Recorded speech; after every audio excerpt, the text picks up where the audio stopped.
todos, eu sou Kleber Crispim, bem-vindos aí ao meu canal secundário Buscando os Originais.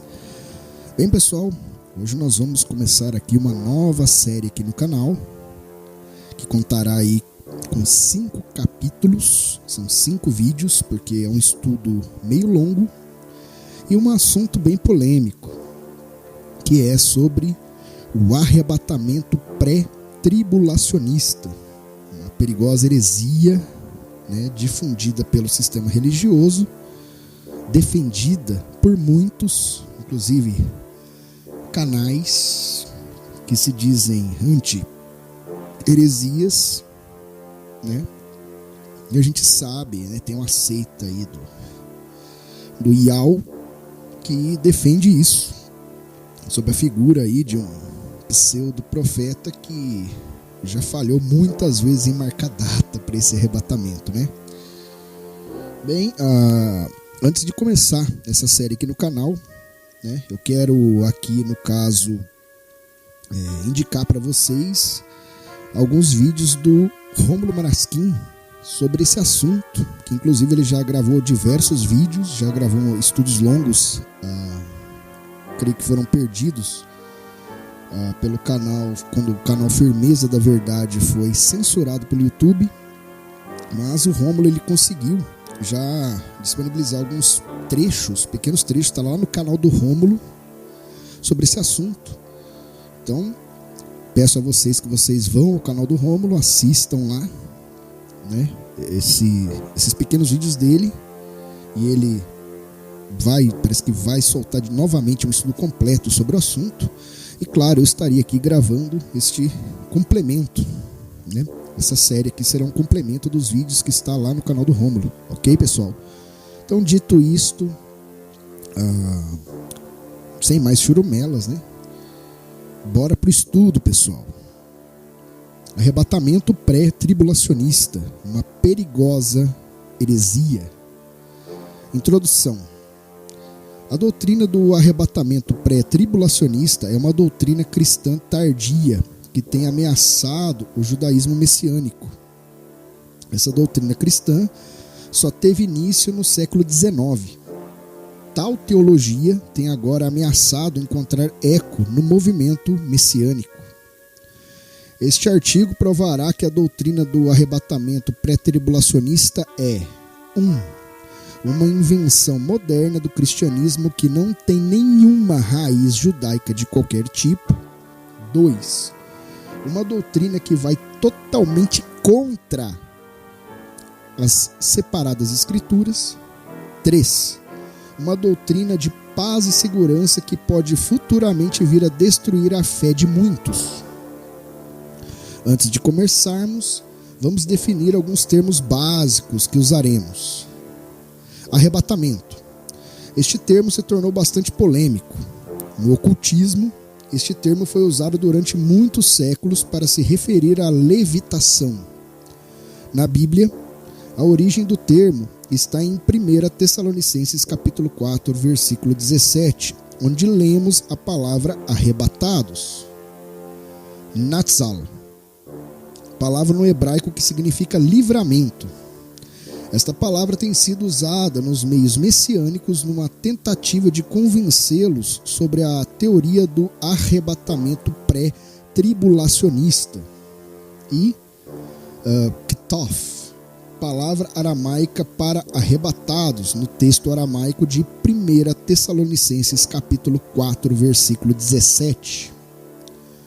Pós-tribulacionismo é a visão de que o ktof, o arrebatamento, é simplesmente parte da segunda vinda do Messias e, portanto, ocorrerá no fim da tribulação, isto é, no início do reino milenar do Messias aqui na Terra.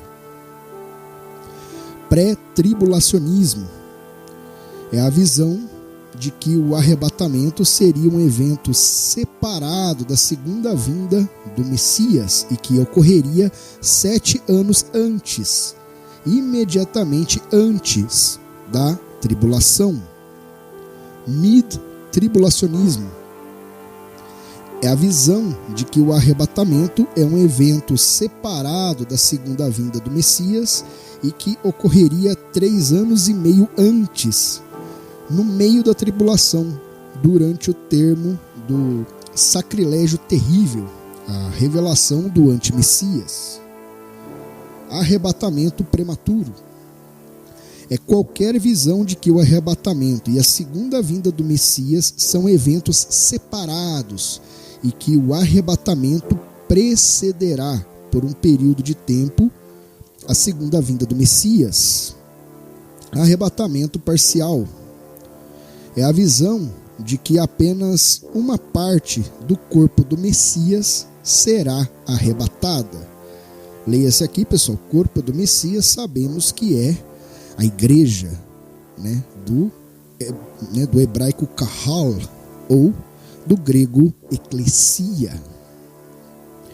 Em meio a tantas linhas de pensamentos, apelaremos para a peshá, o sentido simples, literal de um texto, segundo a Midrash judaica. Vide artigos sobre como interpretar as escrituras como um Yahudim, como um judeu. 3. Onde está a peshá? Um dos maiores problemas com a doutrina cristã do arrebatamento pré-tribulacionista é que já de cara fere a Midrash. Segundo a Midrash, que é o sistema mais antigo de interpretação das escrituras, um texto nunca perde o seu peshá, o seu sentido simples e literal. Contudo, esta doutrina em particular não tem base de peshá. Apesar dos pré-tribulacionistas frequentemente alegarem que suas crenças são baseadas numa leitura simples e literal das escrituras, o fato é que uma leitura literal das escrituras é incapaz de produzir uma crença no arrebatamento pré-tribulacionista sem base bíblica. Até mesmo Hal Lindsey, o mais famoso defensor do pré-tribulacionismo, admite que sua crença não se baseia no sentido simples e literal das escrituras. Lindsey admite que ele não consegue mostrar nenhum versículo que diga claramente que o arrebatamento ocorrerá antes da tribulação. O arrebatamento por Hal Lindsey, página 32, ou seja, o próprio defensor aí em sua obra, ele é claro quanto a isso. Continuemos. Ao invés disto, Lindsey alega que o pré-tribulacionismo é amplamente baseado em argumentos de inferência e silêncio. Aí, na página 31. Se o pré-tribulacionismo não vem de um entendimento do peshá das escrituras, devemos então nos perguntar de onde ele se originou e por que tanta gente acredita nisso. 4. O dispensacionalismo, uma heresia gera a outra. Já falamos sobre o dispensacionalismo aqui no canal, pessoal. Eu falo que o dispensacionalismo é um veneno que cega as pessoas, o entendimento das pessoas quanto ao que está nas escrituras. Continuemos aqui. Durante as décadas de 1820 e 1830, um teólogo cristão chamado John Darby, fundador da Irmandade de Plymouth, desenvolveu uma nova teologia sistemática chamada dispensacionalismo. Esta doutrina, desde então, tornou-se muito popular no cristianismo. É muito curioso que tal doutrina ainda se encontre eco entre os crentes que estão retornando às raízes judaicas dos seguidores originais do Messias, de Yahushua HaMashiach. É fato incontestável que o dispensacionalismo não existiu até o século XIX. não tem nenhuma raiz judaica e nem existia no cristianismo até o século em questão. A origem de uma grande mentira. Como a maioria dos teólogos do século XIX, John Darby era antinomiano, isto é, acreditava que a lei de Moshe tinha desaparecido na cruz, né? Ou seja, aquela famosa afirmação, né, de que o Messias anulou a Torá do Altíssimo, coisa que o próprio Messias desmente ali no livro de Matitiahu, capítulo 5. Continuemos. Darby se sentia incomodado com os sérios problemas trazidos por esta doutrina. Darby percebeu que durante os 7 anos da última semana profética de Daniel, os sacrifícios estariam sendo feitos no templo. Como a lei de Moshe estava claramente sendo cumprida durante os 7 anos da tribulação, Darby concluiu que a lei voltaria a ter validade no início da tribulação. Esta linha de raciocínio fez Darby segregar as histórias bíblicas e proféticas em períodos compartimentadas. Darby teorizou que a idade da lei tinha acabado na cruz e que a idade da graça, ou idade da igreja, tinha começado na cruz. Então, com a tribulação, a idade da lei volta e a idade da graça termina. Isto criou um problema grande para a teoria de Darby. Como poderia a idade da lei, lei aqui, pessoal, você pode colocar Torá, tá? Basta substituir, que a palavra, apesar de ter chegado a nós como lei, é Torá, a idade da Torá, retornar se a igreja ainda estaria na terra. Darby achava que na idade da Torá, o Eterno lidava com Israel e na tribulação o Eterno voltaria a lidar com Israel. Então, o que aconteceria com a igreja? Olha só, pessoal. Outro engano aqui. Nós sabemos que o dispensacionalismo ensina que Israel é uma coisa e a igreja é outra, sendo que, na verdade, ambas são a mesma coisa. Para que vocês entendam melhor essa questão, basta ler o livro de Yehezkel, ou seja, Ezequiel, sobre a questão das duas casas de Israel. Ou seja, tá lá, pessoal. Inclusive, já cheguei a falar isso em outros estudos aqui no canal. Continuemos aqui.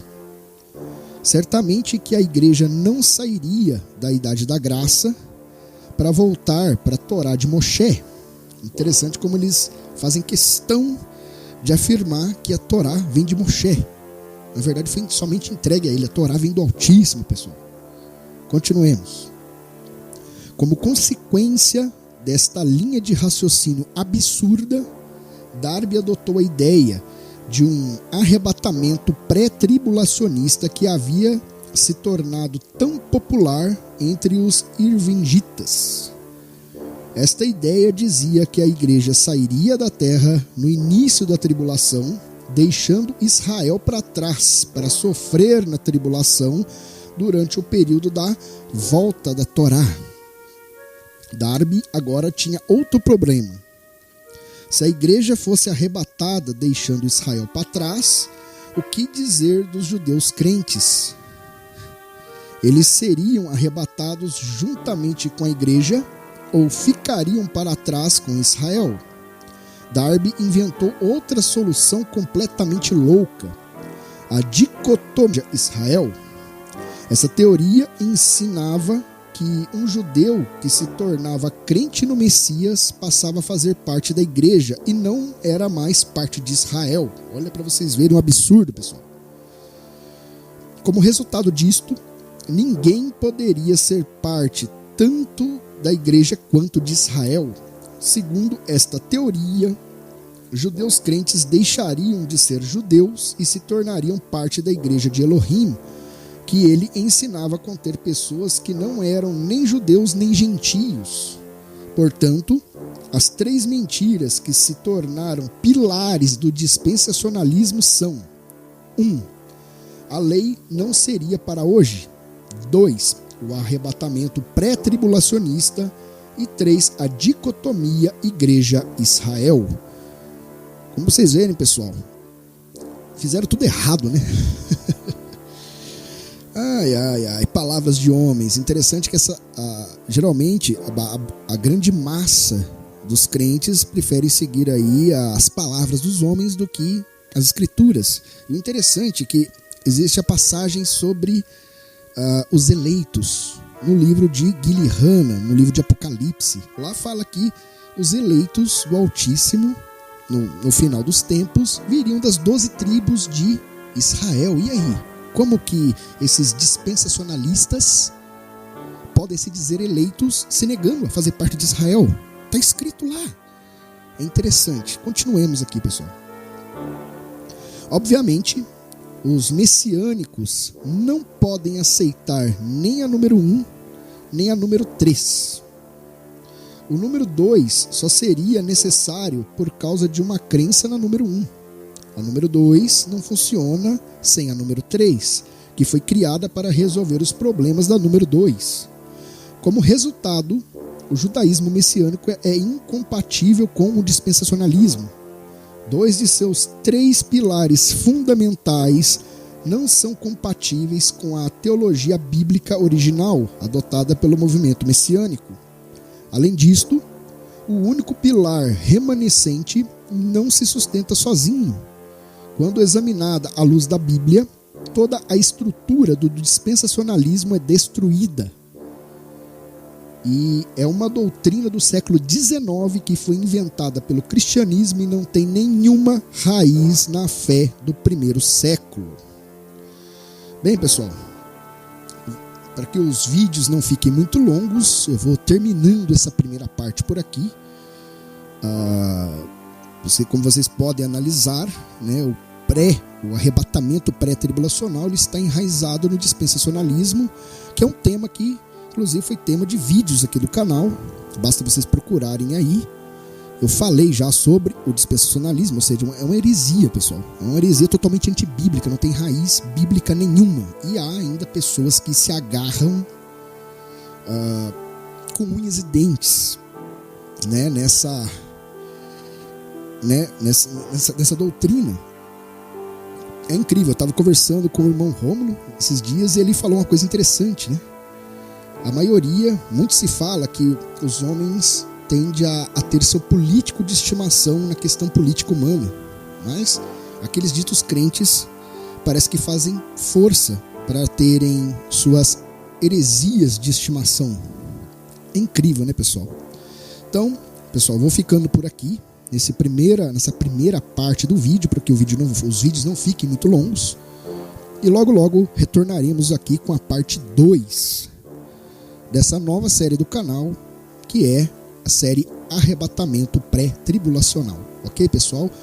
Que o Altíssimo Yahuwah Tsevaot abençoe a cada um de vocês, a seus respectivos lares, suas respectivas famílias, e que a luz do Mashiach, Yahushua HaMashiach, continue lhes dando norte, discernimento e entendimento das separadas escrituras.